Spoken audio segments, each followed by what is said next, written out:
श्रीमद् भागवत गीता के अध्याय 5 के श्लोक 14 में भगवान कहते हैं कि न कर्तृत्वं न कर्माणि लोकस्य सृजति प्रभु न कर्म फल संयोगम स्वभावस्तु प्रवर्तते। अर्थात शरीर रूपी नगर का स्वामी देहधारी जीवात्मा न तो कर्म का सृजन करता है, न लोगों को कर्म करने के लिए प्रेरित करता है, न ही कर्म फल की रचना करता है। यह सब तो प्रकृति के गुणों द्वारा ही किया जाता है।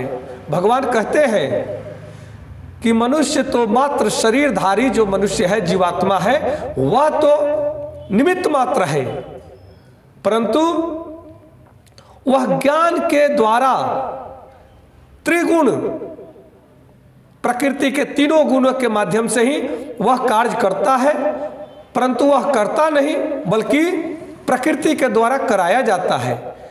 अब यहाँ पे अंतर आता है कि हम कैसे भाव में रहते हैं, क्योंकि हम जैसे ज्ञान रूपी भाव में रहते हैं वैसे ही प्रकृति के तीनों गुण हम पर असर करता है और हम वैसे ही कार्य करने के लिए बाध्य होते हैं।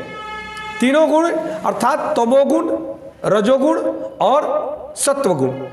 तो तीनों गुण के अनुसार अगर हम कर्म करते हैं, अगर हम अपना विचार रखते हैं, तो हमें इन्हीं तीनों गुणों के माध्यम से, इन्हीं तीनों गुणों के द्वारा कर्म करना होता है। नमस्कार, धन्यवाद। जय श्री कृष्ण।